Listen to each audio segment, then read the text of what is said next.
Троицкие автоинспекторы разбираются в причинах аварий, в которой пострадали жители Казахстана.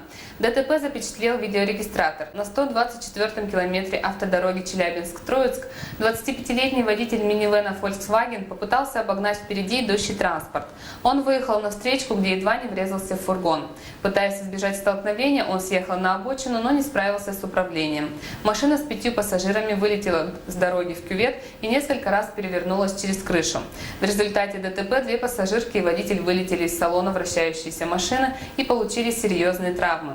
Когда спасатели приехали на место аварии, все 3 были без сознания. Медицинская помощь понадобилась еще 2 женщинам, находившимся в салоне минивэна. У одной была пробита голова, другая получила переломы. Из 5 пассажирок практически не пострадала женщина средних лет. Она самостоятельно смогла ходить, помощь ей не понадобилась. Все пострадавшие в аварии граждане Казахстана. Женщины наняли водителя, чтобы доехать до Челябинского аэропорта, откуда они должны были улететь в Египет.